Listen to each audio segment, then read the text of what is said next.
Yo pregunto a los presentes si no se han puesto a pensar que esta tierra es de nosotros y no del que tenga más. Yo pregunto si en la tierra nunca habrá pensado usted que si las manos son nuestras, es nuestro lo que nos dé. A desalambrar, que la tierra es nuestra, tuya y de aquel, de Pedro, María, de Juan y José. A desalambrar, que la tierra es nuestra, tuya y de aquel, de Pedro, María, de Juan y José. Así cantaba Daniel, Víctor y Violeta Parra, y aún nos siguen creciendo vallas, muros de la vergüenza, alambradas, la frontera verdadera que divide nuestro globo entre quienes nada tienen y quienes lo tienen todo. Si molesto con mi canto a alguien que no quiere oír, le aseguro que es un gringo o dueño de este país.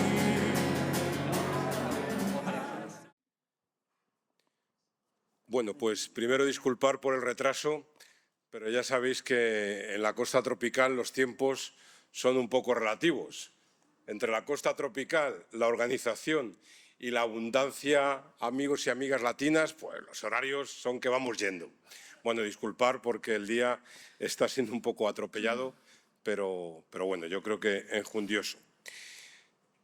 Yo soy Javier Baeza y me toca, como decían esta mañana, no me acuerdo quién, amigo de las jornadas y de Motril, o de Motril y de las jornadas, ¿no?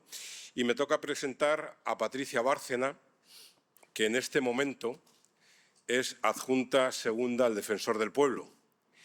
Y bueno, yo creo que eso es importante y por eso está aquí, pero me imagino que vitalmente a lo mejor no es lo fundamental, ¿no? A Patricia la conocimos antes de esta función o de este servicio público que tiene ahora y por eso su intervención se va a titular nada más y nada menos que los derechos humanos en las fronteras. Yo no sé si es un antinomio, se llama eso, ¿no?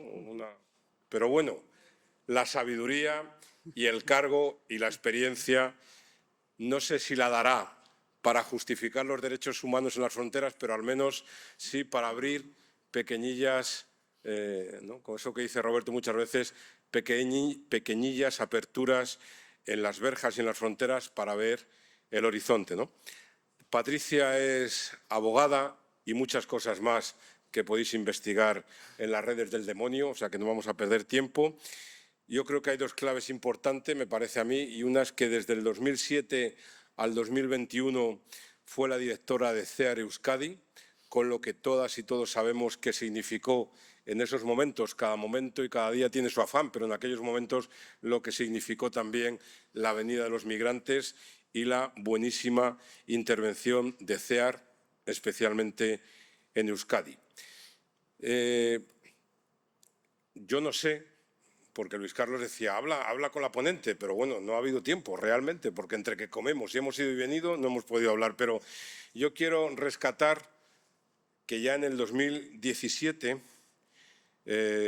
Patricia, siendo directora de CEAR, publicó un artículo que se titulaba y que causó, o en algunas personas nos causó mucha alegría dentro de la inquietud de este boom por las fronteras, un artículo que se titulaba El muro en nuestra casa. Se refería sobre todo, y tristemente la realidad le ha dado la razón, un muro en nuestra casa venía referido a la construcción, ¿no?, de aquel muro en el puerto de Bilbao, para que los chicos no se atreviesen a subir a los ferries y a los camiones, porque lo mismo estábamos exportando migrantes y niños y niñas solas a otros lugares, ¿no?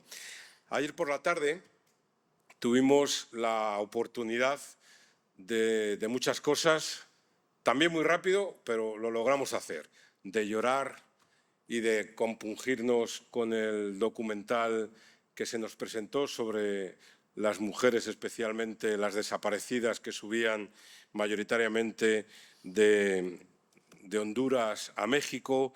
Tuvimos un momento de expresión poética, que sí es verdad que a lo mejor La poesía que nos leyeron, pues tampoco fue un canto a la esperanza, todo hay que decirlo, pero sí que es verdad que la buena luz se nota que es buena luz cuando hay buena oscuridad.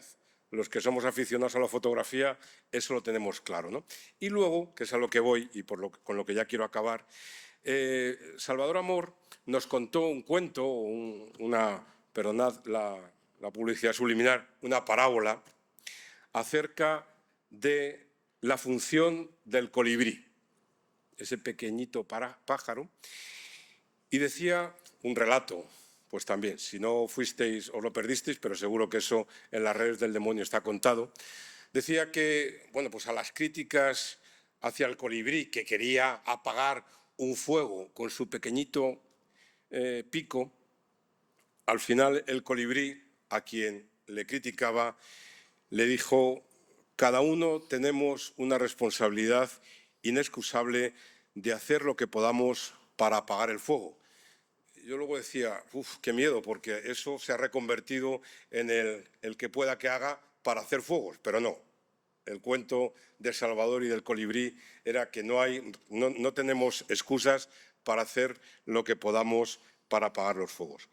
Y luego hoy, Patricia me regala un libro, esto no es spoiler ni es publicidad subliminar, interesantísimo, donde empieza citando, y yo quiero acabar con eso, perdón, Patricia Simón, no Patricia Bárcena, seguro que ha escrito cosas igual de interesantes, pero en el libro de Patricia Simón viene una cita que yo cuanto que la leí me dije, pues a esta Patricia creo que en su historia vital, más allá, vuelvo a repetir, de la función ahora pública de adjunta segunda al defensor del pueblo, creo que la viene como anillo al dedo.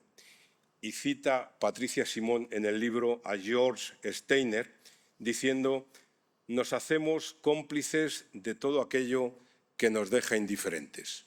Pues escuchemos a Patricia Bárcena para que dejemos, si alguien ha cometido semejante pecado, dejemos de ser indiferentes ante la realidad de las fronteras, que no es poca cosa, pero que creo que, conociéndolo un poquillo, es ciertamente difícil ser indiferente y que además Patricia nos va a ayudar a ser todavía aún menos indiferentes. Pues con Patricia, que es lo importante. Pues muchas gracias.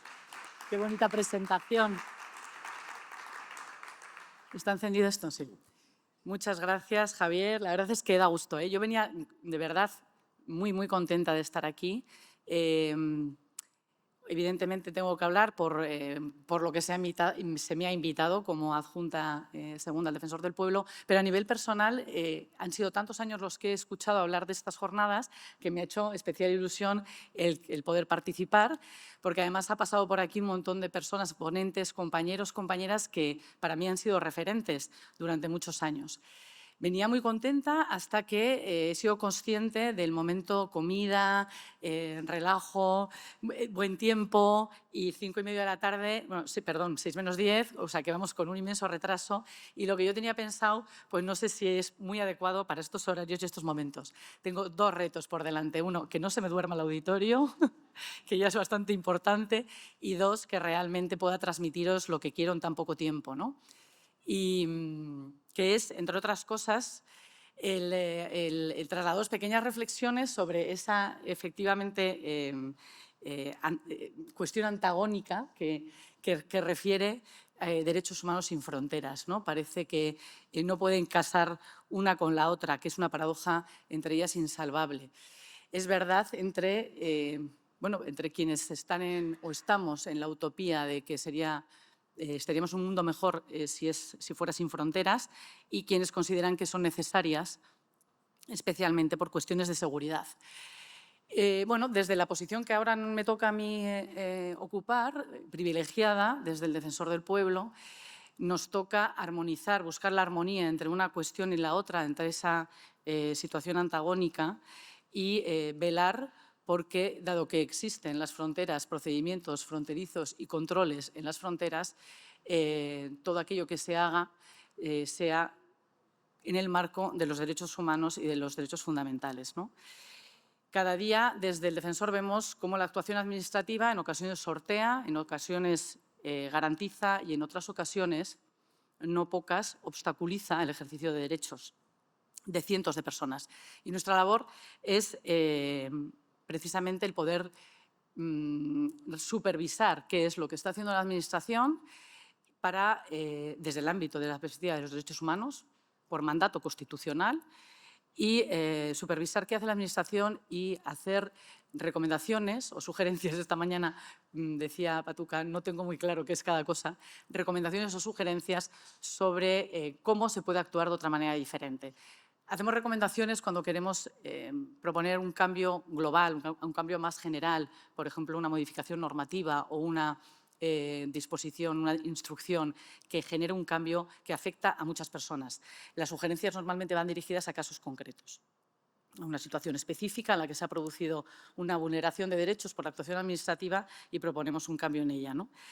Y también tenemos la posibilidad, en esa búsqueda de la garantía de los derechos humanos, de recordar los deberes legales de la Administración en su respeto y en su cumplimiento. Que esto parece algo quizás baladí, pero bueno, tiene sus efectos y a veces, bueno, a nadie nos gusta que nos digan que se nos ha olvidado cumplir la ley, ¿no? Y menos a una administración. Pues esto en más de una ocasión tenemos que hacer, ¿no? Ahora os voy a contar algunos de esos casos. Bueno, en este marco, en esta condición de institución, además de como defensor del pueblo, como institución nacional de derechos humanos que somos, han sido muchísimas las actuaciones, los informes, las recomendaciones, las sugerencias que se han hecho desde el defensor en materia de migraciones, en materia de fronteras en concreto a lo largo de estos años. Como me he propuesto no aburriros demasiado y no tengo tampoco demasiado tiempo, sí que me voy a limitar a contaros algunas de las cuestiones que creo que son importantes recordar de lo que hemos podido hacer en materia de fronteras en este último periodo en el que yo estoy presente formo parte del equipo del defensor, o sea, esto es en mi mandato, que no deja de ser desde finales de 2021, así que hace 4 años y poco. En este tiempo, bueno, no como que tenía apuntadas varias cosas de esta mañana también para hablar de algunas cuestiones que tienen que ver con las fronteras interiores, con esas que creamos sin que sean externas, pero que obstaculizan el acceso a los derechos, que tenían que ver con el acrónimo MENA, con la denuncia segura, la posibilidad de que las personas puedan denunciar cuando son víctimas de todos los delitos, incluidos los de odio, de todos los delitos y no solo cuando son víctimas de violencia de género, pero como no tengo demasiado tiempo, quizás lo podemos dejar para luego, ¿no? Porque en esos aspectos también hemos estado trabajando.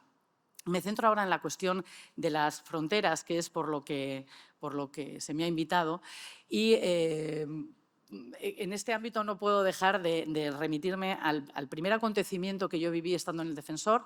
Apenas llevábamos 7 meses y poco en la institución, el nuevo equipo, digamos, directivo, porque hay muchos técnicos y el equipo del área de migraciones lleva muchos años trabajando, cuando el 24 de junio de 2022 alrededor de 2.000 personas, o más o menos, intentaron cruzar la valla de Melilla.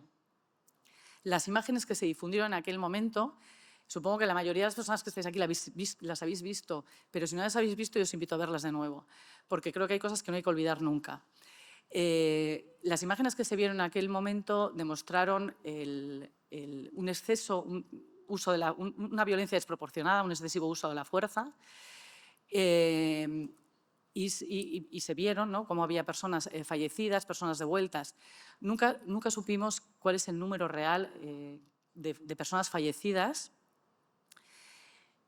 porque nunca hubo una investigación que así que nos lo hubiese proporcionado tal dato, ¿no?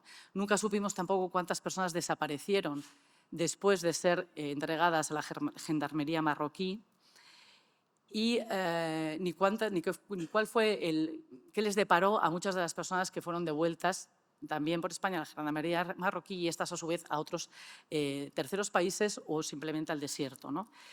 Lo que hicimos desde el Defensor del Pueblo hasta donde nosotros podemos llegar en aquel momento fue abrir actuaciones de investigación.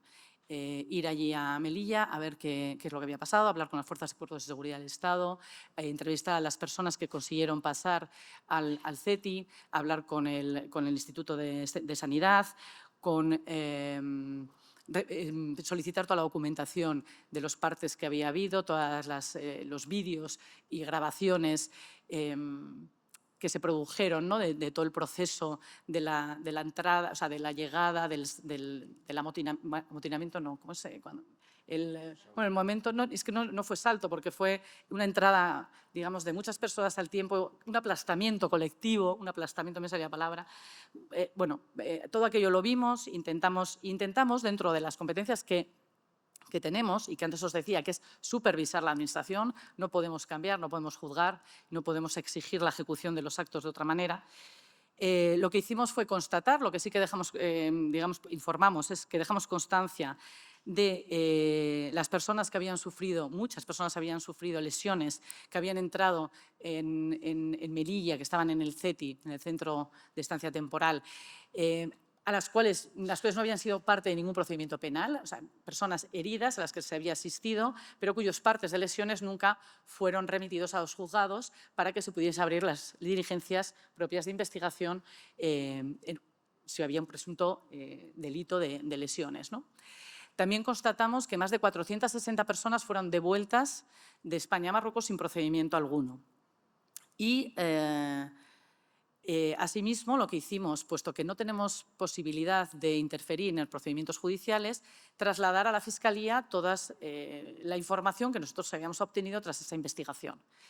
Aquel episodio, aquel suceso dramático, finalizó por nuestra parte con esa remisión a la Fiscalía de la información que teníamos y con un cierre con lo que nosotros llamamos diferencia de criterio con el Ministerio del Interior, quien no estuvo de acuerdo con lo que nosotros trasladamos en cuanto a las devoluciones que había habido. Nosotros insistimos posteriormente, aunque cerramos con diferencia de criterio, a lo que podemos llegar es a recomendar, como antes decía, que se cambien los procedimientos, que se establezcan nuevos parámetros de actuación para que las fuerzas y cuerpos de seguridad del Estado puedan realizar su trabajo en condiciones de seguridad, que también, si no, esto puede dar lugar a que parece que tenemos en una situación de crisis actuamos de manera parcial, no. En una situación de crisis lo que nosotros recomendamos es que ambas partes que se enfrentan a una situación de crisis puedan tener la garantía de que su actuación se pueda realizar en condiciones de seguridad, pero que las personas a las que se está rechazando en las fronteras también gocen de todos los derechos y todas las garantías. ¿Cuál es la confrontación que se produce? Por la figura del rechazo en frontera. Y quiero recordar esta figura, y es importante que hablemos de esta figura en la frontera ahora que estamos en visos de cambio, porque el Tribunal Constitucional ya dijo hace mucho tiempo, ya casi 6 años, ¿no? 6 años prácticamente, que la figura del rechazo en frontera es constitucional. Ahí no vamos a discutir nadie. ¿Qué dice el Defensor del Pueblo? Efectivamente, es constitucional. Esta figura que se aplica exclusivamente a Ceuta y a Melilla puede ejercerse cuando una persona entra de forma irregular, pero eso no quita para que el ejercicio de ese rechazo, de esa actuación administrativa, se lleve a cabo con todas las garantías. Y, por supuesto, con todas las garantías implica el cumplimiento de todos los tratados internacionales de los que somos parte, partiendo de la Declaración Universal de los Derechos Humanos, Convenio Europeo de Derechos Humanos y la Constitución. De esto no nos exime nadie, ¿no? Bien, es cierto que ya nos han producido desde entonces entradas tan mediáticas, tan masivas, pero las personas siguen entrando y los rechazos se siguen produciendo. Por eso es importante seguir recordando que la figura constitucional en la que se ampara el Ministerio de Interior para poder ejercer esa actuación administrativa no está exenta de garantía de derechos.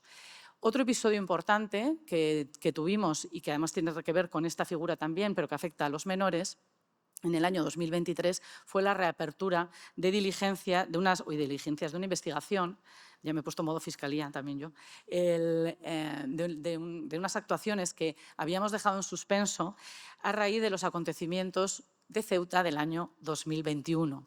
En el año 2021 entraron en Ceuta de forma repentina, otro episodio bastante mediático, miles de personas procedentes de Marruecos, la gendarmería marroquí abrió puertas y entraron miles de personas, muchas de ellas más de 1000 niños, principalmente más niños que niñas, aunque también había alguna niña. Desde el defensor, lo primero que hicimos fue ver cómo se acogía a esos niños, qué respuesta se le daba, porque en un momento primero caótico hubo personas que, o sea, hubo padres que fueron a recoger a sus hijos, niños que se entraron y luego salieron, pero algunos que se quedaron y esta situación puso un poco en jaque al Servicio de Protección de Menores de Ceuta. Bueno, pues se llevó a cabo una labor de supervisión, pero el hecho grave tuvo lugar unos meses después, en agosto del año 2021, cuando más de 50 niños fueron devueltos o rechazados, digamos, bueno, ya habían entrado, con lo cual devueltos a Marruecos también sin ninguna garantía. En este caso, el defensor del pueblo tuvo que actuar recordando el deber legal, que antes os decía, recordando el deber legal a la Administración de que tiene que cumplir la ley. Y en este supuesto lo que le tuvimos que decir era qué es lo que dice la legislación de extranjería en cuanto a qué procedimiento se ha de seguir para repatriar a un menor. Desde la actuación administrativa, la delegación de gobierno, que luego ha estado imputada en un procedimiento por prevaricación, quiero decir, se sabía expresamente que la actuación que se estaba llevando a cabo era incorrecta, que estaba completamente al margen de la ley. Aún así se ejecutó y se sostuvo, digamos, la valía de estos acontecimientos, ¿no?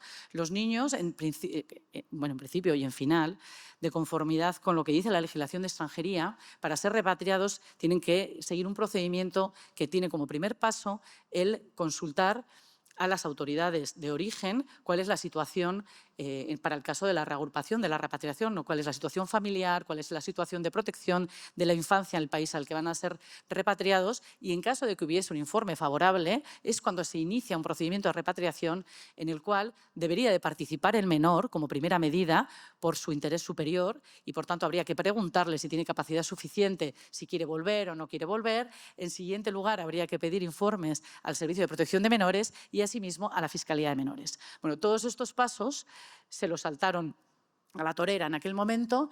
El proceso se judicializó gracias a abogadas valientes y combativos, que es lo que necesitamos en materia de extranjería y más aún en materia de fronteras, sobre todo cuando desde las instituciones hay cosas que no podemos hacer, que es instar procedimientos judiciales y este asunto finalizó con una sentencia del Tribunal Supremo del año 2023 en la que efectivamente se decía que el procedimiento llevado a cabo por las autoridades españolas fue ilegal por la absoluta inobservancia de las prescripciones de la legislación de extranjería. Ya han transcurrido, como decía, más de 5 años, casi 6, desde que el tribunal dijo que la figura esta del rechazo en frontera es constitucional.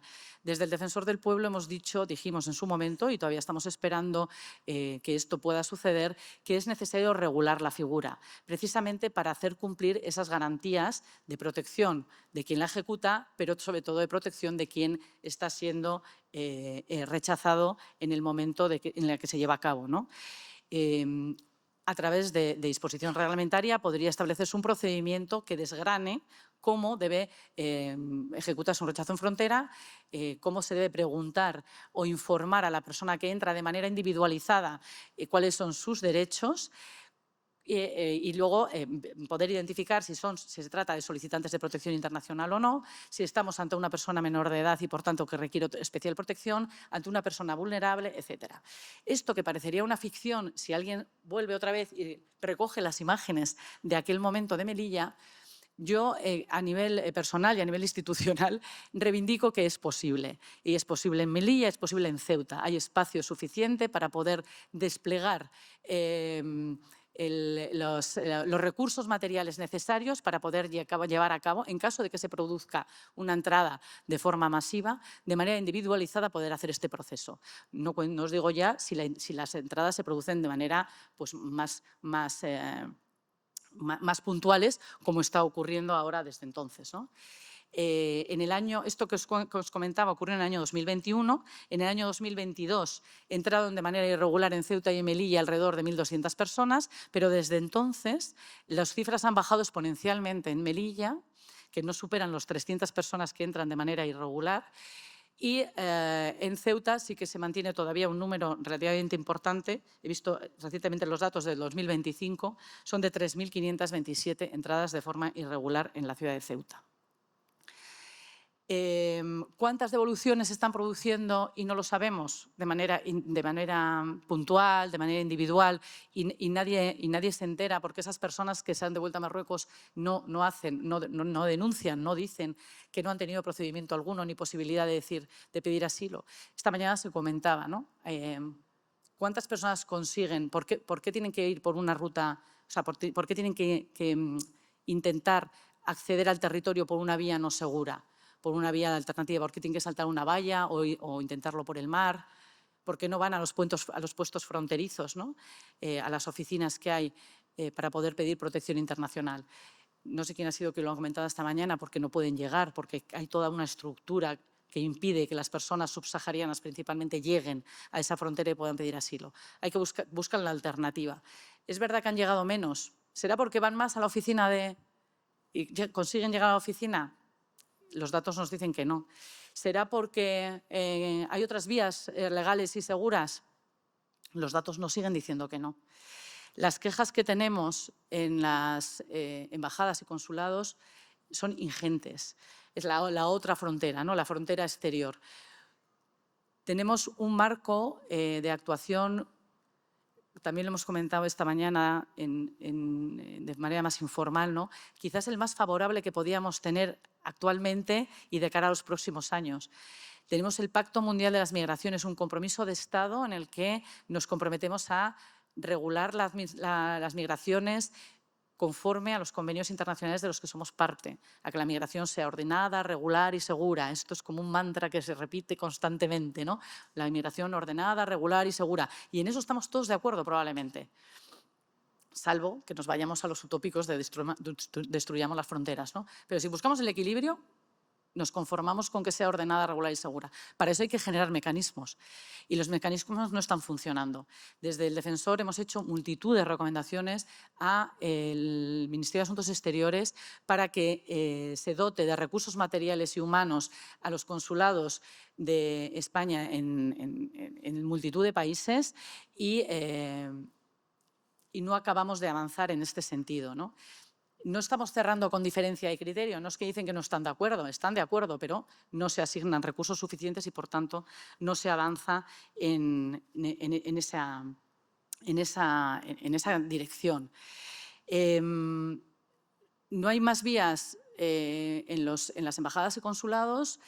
No se habilita, por ejemplo, la posibilidad de solicitar la protección internacional en la embajada, sino que además se deniegan reiteradamente las peticiones que se hacen de traslado para pedir protección internacional a través del artículo 38 de la legislación de asilo. Hay personas que ni siquiera pueden acceder a las embajadas porque las embajadas solamente reciben a través de empresas de correos como BSL. Y además la actuación de las embajadas está colapsada por la tramitación de otras necesidades de la migración que, pues que impiden que haya unos procesos ágiles y que permitan que la gente no se tenga que jugar la vida para alcanzar nuestro país, ¿no? Para buscar una vida mejor o para vivir con su familia. Tenemos, como decía, el pacto y se supone que ese compromiso estatal para habilitar vías seguras que, como digo, no funcionan. Pero ¿cuáles son las vías seguras que funcionan o que deberían de funcionar? Pues los puestos habilitados, ¿no? Y quiero hacer también una parada en los puestos habilitados que se utilizan en España para entrar por parte de las personas extranjeras, porque mayoritariamente las personas que entran en España no lo hacen por vías irregulares. Por vías irregulares, en el año 2025 han entrado alrededor de 35.000 personas. Se ha reducido exponencialmente el número de llegadas por vías irregulares y, sin embargo, los datos de la OIM del primer trimestre de 2026 dicen que está muriendo más gente en el Mediterráneo que en años anteriores, con lo cual no casa, ¿no? Lo que decía antes, habrá alternativas, estarán pudiendo entrar a través de las oficinas en estas dos fronteras especiales que tenemos con África, o se estará mejorando la situación en las embajadas y consulados. No. Está llegando menos gente, pero está muriendo más gente. Y en los espacios que tenemos puestos habilitados, como son los aeropuertos y principalmente el aeropuerto de Barajas, hemos vivido en estos años situaciones realmente dramáticas, ¿no? El año pasado, en el año 2024, ya 2023-2024, las llegadas a Barajas de personas que solicitaban protección internacional creció exponencialmente y se produjo una situación tremenda en las salas, tanto de rechazados, o sea, de denegados en este caso, o de no autorizados a entrar, como en las salas de solicitantes de protección internacional, que no son propias de un país como el nuestro. Con país, puede decir, progresista, desarrollado, con un gobierno de los más progresistas de Europa, con un compromiso internacional a nivel de firma de tratados internacionales y de pacto de compromiso, que además se ratificó en el 2022 y que ahora se va a volver a revisar. No es propio tener a personas hacinadas en condiciones insalubres y que hayan hecho pensar a algunos en otra disyuntiva, en otra paradoja, que ha sido el pensar si no estarían mejor esos solicitantes de protección internacional en los centros de internamiento, en el centro de internamiento de Aluche, que en las salas de Barajas, solo por las condiciones infrahumanas en las que se encontraban. Han sido múltiples también las visitas que hemos realizado a la sala, las recomendaciones que se han hecho. Es verdad que hay ciertos avances. Ahora el número de personas no es tan grande como hace un año o año y medio. Se está construyendo se está habilitando una nueva zona para las posibles llegadas, para posibles acogidas que vayamos a hacer. Pero este es el panorama que hasta ahora hemos tenido y que a mí me preocupa sobremanera, y con esto voy a terminar porque lo voy a dejar ahí para el posible debate si es que lo hay, que es que estos acontecimientos suceden en nuestras fronteras con la normativa que tenemos, con el gobierno progresista, con el pacto, con los compromisos, y aún así suceden estas cosas. Y en junio de este año entra en vigor el Pacto Europeo de Migración y Asilo. La política europea que está dirigida a que todo cambie, que tiene una normativa, 8 reglamentos, una directiva de obligado cumplimiento que se tiene que aplicar desde junio y para lo cual no sé si estamos del todo preparados. Desde el Defensor nos tocará supervisar esa implantación del pacto, ese nuevo cambio que obliga a que en las fronteras se lleve a cabo como primera medida un triaje. Esto significa una revisión de la situación de cada persona de manera individualizada, con apoyos de organizaciones sociales, con representación legal en caso de los menores. Un cambio radical, no solo el triaje sanitario que ahora se hace y se hace muy bien por parte de la Cruz Roja. Esta mañana, de hecho, ha habido un momento que nos hemos ausentado para ver cómo está el centro, el CATE, el centro de acogida temporal, que es centro de detención, obviamente, porque es un centro de detención en toda regla de las personas que llegan, con otras condiciones distintas a un calabozo, más humanitarias, pero no deja de ser un centro de detención. Aprovecho para decir que el de aquí está muy bien, todo se ha dicho de paso, pero que es un sitio, un espacio de detención en el que las personas deben estar como máximo 72 horas. También está muy bien las instalaciones de la Cruz Roja, donde hacen el triaje sanitario y toda la primera información. Ahí es donde va a haber que hacer toda la tarea en la llegada para identificar vulnerabilidades, para ver si tenemos menores, víctimas de trata, solicitantes de protección internacional. Y esto hay que hacerlo rápido, en 72 horas, pero bien hecho. Y para hacerlo bien hecho tenemos que estar todos muy bien formados, muy preparados, una asistencia letrada en condiciones, unos espacios habilitados amables. Un reto para el cual, repito, no sé si estamos del todo preparados. A partir de ahí, además, inician los procedimientos. Se hace esa supervisión y van a iniciarse los procedimientos, o bien de devolución, de expulsión, o bien de protección internacional. Y se empiezan a alargar los plazos. La acogida durante los procedimientos, que son de 12 días o de 12 días, la acogida durante esos procedimientos se esté en condición de detención para la expulsión o se esté en condición de retención para la tramitación de la solicitud de protección internacional, tienen que ser dignas y acordes a los convenios internacionales. ¿Dónde van a ir esas personas cuando se haga esa división? Hay que pensar los puntos fronterizos que tenemos, los espacios que tenemos habilitados, tanto zonas habilitadas como no habilitadas. Si los habilitados, como Barajas, no reúnen condiciones, imaginémonos cómo vamos a estar en otros puntos de la costa, en puertos o en pequeños espacios donde no tienen la costumbre de acoger a personas. El pacto va a suponer un cambio. Yo creo que puede suponer una oportunidad, porque es normativa nueva. Puede suponer una oportunidad para que exijamos a las administraciones, que hagamos las cosas de diferente manera y que no olvidemos los compromisos que tenemos, ¿no? Que no olvidemos lo que supongo que venimos diciendo y que venís diciendo durante todos estos días, que si no habilitamos esas vías seguras, las alternativas no van a ser que la gente deje de venir y se juegue la vida por saltar una valla. Las alternativas son que la gente va a seguir muriendo porque, como todos, ser humano, tienen derecho a buscar una vida mejor y a buscar la protección internacional en su caso. Tenía muchas más cosas que decir, pero como ya me han dicho que no tengo tiempo, solo insistir en que los juristas, que hay muchos presentes en la sala, nos envalentonemos todos, cada uno desde la posición que se pueda, desde la institucionalidad, en mi caso, desde la judicatura, fiscalía, la abogacía. Hay que ser proactivo, hay que ponerse las pilas y luchar quizás por intentar que esa utopía se pueda llevar a cabo, que, como decía Galeano, está allí, está, ¿no?, en el horizonte y cada paso que damos está más lejos, pero si caminamos, pero lo importante es que caminemos hacia ella, ¿no?, que sigamos caminando y que sigamos intentando que la Administración haga no las cosas mejor, sino que las haga conforme a los derechos humanos y conforme a las obligaciones internacionales de las que es parte y las que reiteradamente ha dicho que está dispuesto a asumir. Tenemos un reto el año que viene, me vais a tener que volver a invitar porque tenemos que ver qué ha pasado después del pacto. Así que, y como no me ha dado tiempo a contar más cosas, os dejo ahí en el coleto que el año que viene sigamos hablando de esto. Muchas gracias.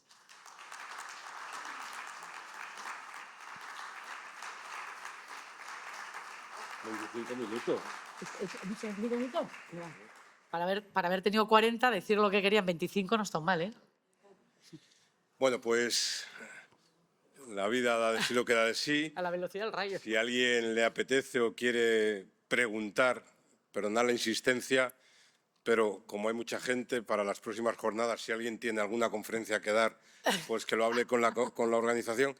¿Alguna pregunta o alguna discusión con alguna Patricia? crítica, O alguna crítica, me refiero. También se aceptan críticas. Por eso, pues pueblo. sería el momento, si os parece.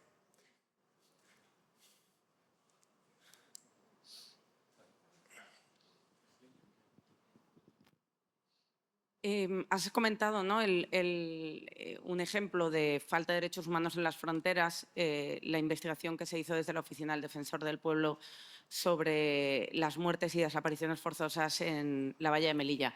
Aprovechando que hay aquí muchos representantes institucionales, además de la Oficina del Defensor del Pueblo, que bueno, nosotras estamos personadas de distintas organizaciones exigiendo responsabilidad por estos hechos, el Defensor del Pueblo ha remitido su investigación, porque así se le ha pedido desde el juzgado al juzgado, pero nos encontramos con la dificultad de que los vídeos que se aportaron desde la Guardia Civil no se hallan, los vídeos de la Oficina del Defensor del Pueblo tampoco han llegado y la investigación íntegra de la Fiscalía 2 años después, y a pesar de habérsele pedido, no se ha remitido. Por lo tanto, a la investigación del Defensor del Pueblo hemos tenido acceso y es imprescindible para un esclarecimiento de los hechos en términos de verdad, reparación, justicia y, en todo caso, de garantía de no repetición, pero es imprescindible una buena coordinación. No es posible que casi 4 años después no haya llegado la investigación de la Fiscalía y no podamos seguir impulsando el procedimiento. Estamos muy preocupadas porque el check and balance del Estado funciona cuando todas sus instituciones funcionan. Entonces, bueno, pues agradecer, que no hay que hacerlo porque es vuestra responsabilidad el trabajo del Defensor del Pueblo, pero agradecerlo, pero también pedir esa mejora en la coordinación institucional. Sí, vale. Patricia o Isa. Hola, vale, voy rápido. Buenas tardes, bueno, muchas gracias. Vale, yo quería aprovechar que hoy por la mañana también nos han mencionado y que hemos estado hablando del tema de las recomendaciones que hizo en el 2023 el Defensor del Pueblo respecto de la actuación que tiene Frontex en frontera, sobre todo en esas entrevistas en la primera llegada, y para saber, en primer lugar, si efectivamente se han implementado por Frontex y los agentes de las Fuerzas y Cuerpos de Seguridad del Estado, y en este nuevo triaje y demás que se va a empezar a implementar, como mencionaba, bueno, ¿qué se prevé que funciones tenga Frontex, si estas recomendaciones también van dirigidas a eso y si se está poniendo también el foco ahí, ¿no? Teniendo en cuenta que las competencias que está adquiriendo Frontex están siendo vertiginosamente rápidas y amplias y, bueno, pues preocupantes. Gracias. Si os parece, Patricia, Patricia Simón, haces la pregunta a Patricia Barcendas y luego ya contestas. Muchas gracias.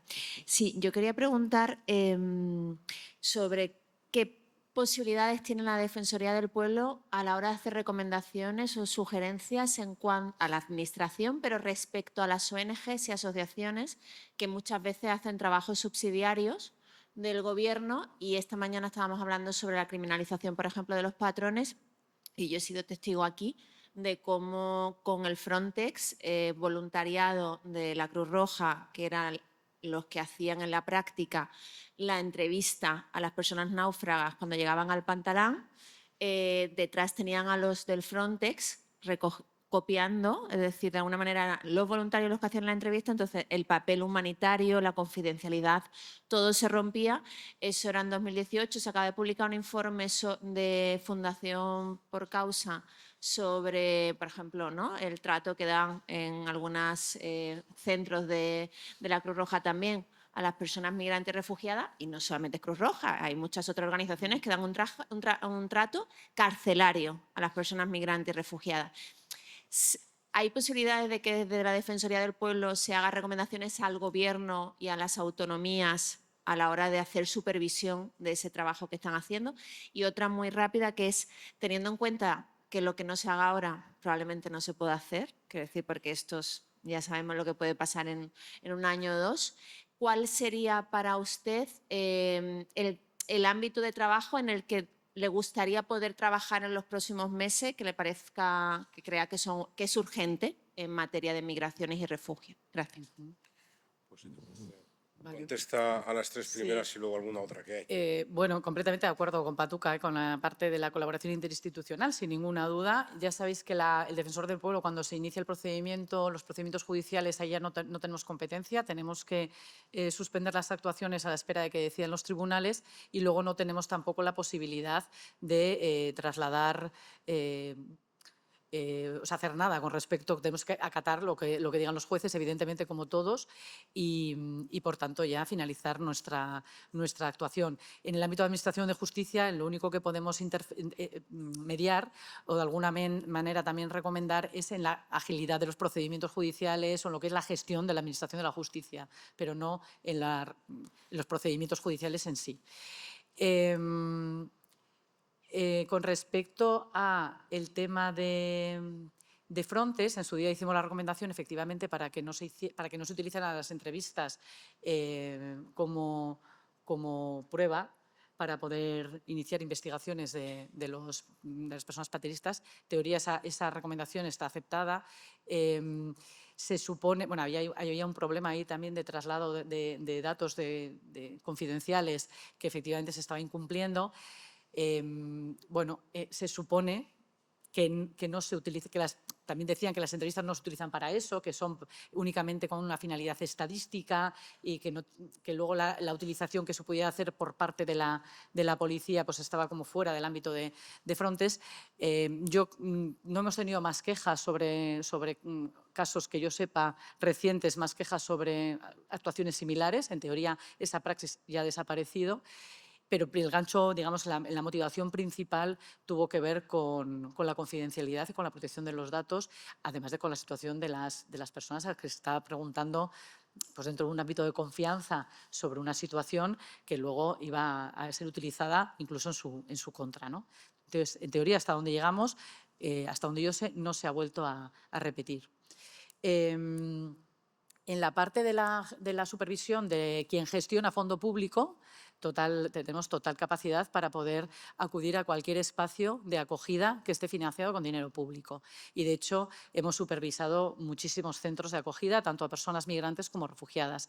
Se han hecho recomendaciones sobre todo en el ámbito de la acogida humanitaria, porque la acogida a los solicitantes de protección internacional está más reglada, tiene como ha tenido otras pautas más regladas. Y, sin embargo, la acogida humanitaria, por cómo nació en su propia configuración, se ha regido un poco por los criterios de cada una de las entidades que iban gestionando el recurso, y sí que ha sido objeto de recomendaciones para que se unificasen los criterios y hubiese una supervisión y una auditoría permanente por parte de la Administración, ¿no? También nos ha preocupado mucho la parte sancionadora, ¿no? De cómo, cuando tú aceptas o no aceptas o puedes echar a una persona de un centro de acogida, ¿no? ¿Con qué criterio, con qué procedimiento, qué sanciones había o qué posibilidades, ¿no? Todos esos procedimientos estaban sin regular y ahí también se ha hecho algún tipo de actuación. Y tú me habías preguntado otra cosa que se me ha olvidado.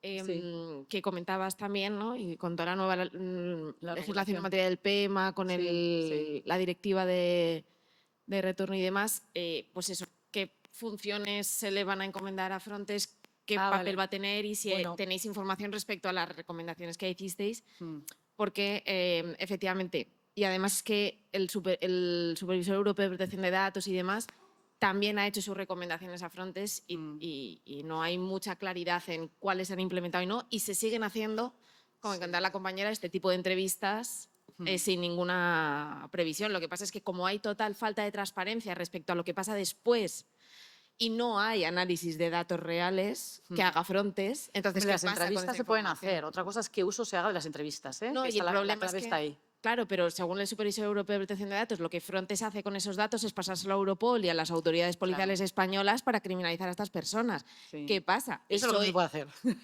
Entonces Eso es lo que se puede hacer. sigue haciendo. Yeah. Pues poner una queja. La duda. Poner una queja. Es que nosotros solo podemos supervisar si tenemos constancia de que esto está ocurriendo, ¿no? Claro, Hasta pero como el ya momento estaba no lo puesta, tenemos. pues... Con el nuevo reglamento, yo creo que en la parte de Frontex va a ser parecida. Esta mañana yo he preguntado por las instrucciones, si ya habían llegado instrucciones policiales para ver cuál es la actuación policial concreta en el ámbito del triaje, que esa sí que es la que va a tener que cambiar. Y ahí va a ser, desde el Ministerio del Interior, van a tener que marcar las pautas de cómo y con quién van a trabajar. O sea, qué rol le van a dar, qué parte va a tener Frontex, qué rol va a tener la Cruz Roja o otras organizaciones que estén de apoyo. La Cruz Roja, digo, porque está siempre en todos los puertos y aeropuertos. Que ahora mismo tienen la parte médica, pero veíamos esta mañana, ellos tienen los cuestionarios elaborados sobre las vulnerabilidades también. Pero actualmente los datos que recoge la Cruz Roja van al Ministerio de Inclusión, porque es para quienes están trabajando, y no para el Ministerio de Interior. Y el Ministerio de Interior es que tiene que decidir si va a iniciar un procedimiento de protección internacional o va a iniciar un procedimiento sancionador de expulsión. Entonces, en ese triaje previo que va a haber, que va a ser de vulnerabilidades, aparte de médico y de identificación de necesidades, ahí tiene que haber una labor conjunta de Interior, de Inclusión y, por tanto, las entidades colaboradoras y de la abogacía, que, por cierto, y de la abogacía, ¿dónde está la abogacía? La abogacía, no sé, ¿dónde está la abogacía? Y la abogacía, que también tiene que tener un rol ahí fundamental. ¿Cómo se va a hacer? Pues yo estoy igual de expectante que tú. Y es más, nosotros en el reglamento en el que se regula el triaje aparecemos como parte supervisora posible parte supervisora o entidad supervisora del triaje y, por supuesto, de todo el pacto. Tenemos la misma información que vosotros hasta el momento. Preocupaciones que yo tengo como institución en materia de migración para los próximos meses, pues mira, tengo el pacto, por supuestísimo, o sea, cómo se va a implementar, y el reglamento de retorno que está por ahí pendiente todavía de aprobación, pero que viene, que está, es como el horizonte que va, pues este es el que viene en cualquier momento. Cómo se va a implementar y cómo vamos a poder supervisar desde la institución, con la situación actual y con los recursos que tenemos, todo este cambio. Eso me preocupa sobremanera. Y me preocupa sobremanera qué va a pasar con el derecho de asilo. Porque si no hay vías legales y seguras y las posibilidades de acceso a España cada vez son más complejas y cada vez hay más muertes en el mar, la gente no consigue pedir protección ni en origen, ni en tránsito, ni en el destino. Y cuando llega al destino, en un procedimiento tan sumario de triaje, de identificación de vulnerabilidad, se va a llevar a cabo, se va a decidir si puede solicitar o no protección y si se lleva a cabo, si se admite a trámite o no. Creo que se va a acelerar una vez termina la regularización y gran parte de las personas solicitantes de protección internacional hoy en día se vayan al proceso de regularización y, por tanto, la Oficina de Asilo y Refugio ya esté despejada, digamos, ya no tenga ese atasco administrativo, va a poder llevar a cabo los procedimientos mucho más rápidos, pues me preocupa sobremanera qué va a pasar con el asilo. Porque si todo se va a hacer más rápido, a veces la celeridad, que yo decía antes, pues conlleva menos garantías. Si os parece, pregunta Ramiro y usted, perdona que no me sé su nombre, después usted y después Roberto. Ramiro, Ramiro, Leopoldo y Roberto. Bueno, yo evidentemente la pregunta sería un poco en el sentido de que si esas preocupaciones del modo en que se va a implementar el pacto y el reglamento derivan de un conocimiento que usted, como miembro de CEAR, pues conoce muy bien de antes de trabajar institucionalmente. Y me refiero a que yo no creo que el subsistema actual de policía en España y el ministro actual de policía, del Interior, aunque es ministro de la policía, aunque sea del Interior, el señor Marlaska, que vaya a facilitar o a romper con la línea de autoritarismo, con la línea de restricción de derechos de los migrantes. Claro, la pregunta ¿cuál sería? Ya sé lo de las recomendaciones, las sugerencias. Agradezco además, yo soy una persona que debo mucho a las actuaciones del Defensor del Pueblo en materia de extranjería cuando fui juez de control del centro de internamiento. Y el defensor también debe al juez de control. A los que hacen bien su trabajo les debe mucho también. Y le debo mucho. Ahora, me preocupa que ese poder cada vez más autónomo del subsistema policial nos devore a todos, incluido a la institución del Defensor del Pueblo. La pregunta sería si usted cree que podrían superar ese panorama negro que se puede avecinar. Leopoldo, hace usted la segunda pregunta.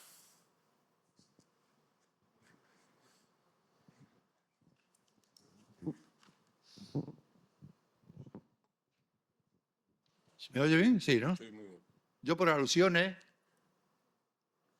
y me siento ofendido, cuando la señorita, esa de ahí ha dicho que la Cruz Roja, soy voluntario de la Cruz Roja de Adra, da un trato vejatorio a los que vienen en patera, diciendo que da un trato carcelario. Eso no es cierto. La Cruz Roja se limita a hacerle el triaje, a dar protección manta, alimentos, y si hay trato carcelario no es por parte de la Cruz Roja, es por parte de otros agentes de la institución. Eso es lo que quería decir. Por alusiones, lo que no es, me consta, porque yo soy, de hecho, repito, soy miembro de la Cruz Roja y no le da ningún trato carcelario a ningún inmigrante.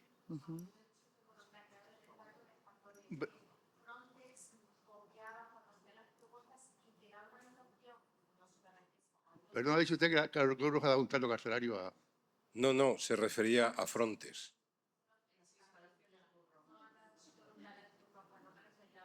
Entonces, perdone. Frontes. No lo he entendido bien. Ya está. Nada. Fenomenal, gracias, Leopoldo. ¿Le pasa el micro a Roberto? Juanma, si podéis.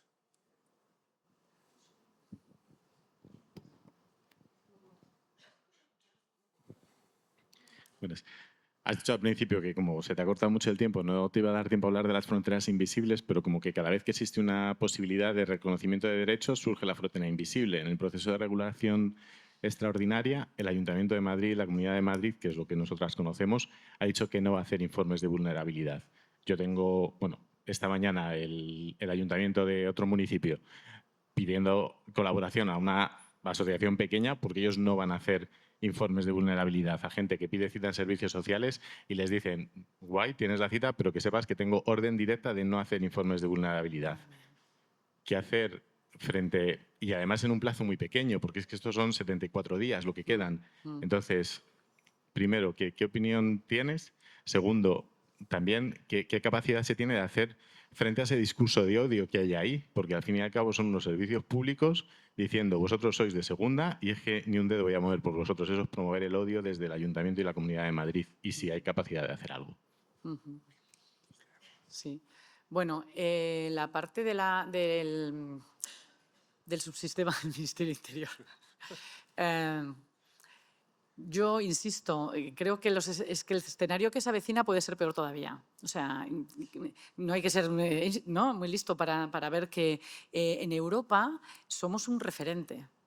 Recientemente hemos estado, Elena, mi compañera y yo, en Ginebra, en un encuentro de instituciones de derechos humanos y no pocos países han venido a felicitarnos por el comportamiento que está teniendo España con las personas migrantes.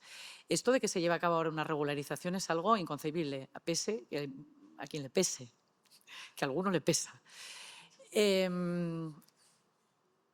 lo que viene yo creo que es peor. Como institución del Defensor del Pueblo, afortunadamente, somos parte del Estado, somos institución constitucional.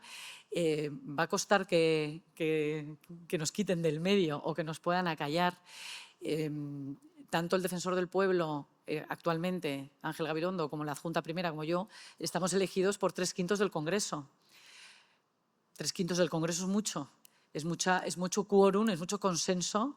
Bueno, pasa como el Consejo General del Poder Judicial, ¿no? Entonces, bueno, pues es complicado, tiene su dificultad de renovación para bien y para mal, porque quizás pues, grandes mayorías absolutas pueden renovar y bueno, hacer una institución mucho más monocolor, no tan plural como la que hay ahora, que hay 3 personas completamente diferentes o por lo menos con perfiles distintos, e intentar que no que desaparezca, pero sí minimizar su capacidad de actuación, ¿no?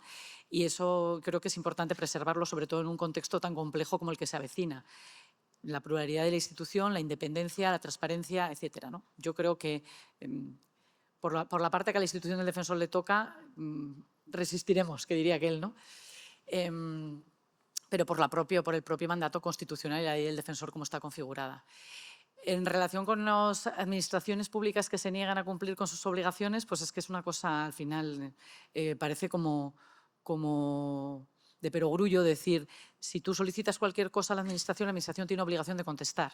Eso es una queja al Defensor del Pueblo si no te contesta. Hay que pedir las cosas, pedirlas por escrito, que quede constancia por las vías que la Administración, el procedimiento administrativo nos da para poder instar, a unas sabiendas de que no nos lo van a dar. Porque la única manera de provocar, de generar, o bien por parte nuestra una recomendación o por parte de un juzgado una sentencia. Y cuentan con que las personas se van a rendir, porque si no, tú no me das el informe de vulnerabilidad, tengo que buscar otra vía alternativa de regularización, porque me quedan 72 días. Yo creo que hay que pelearlo, o sea, que hay que intentar que lo pidan por escrito, que quede constancia y que puedan recurrirlo en su caso, la denegación, la falta de actuación, o que nosotros podamos recomendar y por lo menos poner evidencia que esto está pasando, porque claro, esa es otra, ¿no? El que no se sepa, el que no se socialice los problemas, pues hacen que obstáculos interiores como que no te empadrono o como que parecen cosas que no ocurren cada día, nadie se entera y está afectando a derechos fundamentales de muchas personas. Hay alternativas. No sé si las personas en caso concreto tienen alternativas al informe de vulnerabilidad, hay otra manera de no pedirlo, porque tampoco, o sea, que no es obligatorio, que es que parece que no hay más que esa vía de regularización, hay más vías para, o sea, más documentación que se pueda presentar. Pero vamos, hay que dar un poco, yo creo que de batalla. Nosotros lo que nos toca es tener conocimiento, o sea, que nos llegue la queja, que nos llegue la posibilidad de conocer el caso concreto para que podamos actuar o poner en evidencia que esto está pasando. No sé si hay alguna pregunta concreta, concisa para Patricia. Bueno, seguro que hay muchísimas, pero como no se va a ir corriendo, pues la tenemos ahí. Yo creo que hay que darte las gracias por dos cosas. Primero, por el contenido y luego por el continente, porque hemos empezado muy tarde y hemos acabado a las 6:40. O sea que yo os pido y os agradezco, Patricia, un fuertísimo aplauso. Bueno, gracias. Gracias.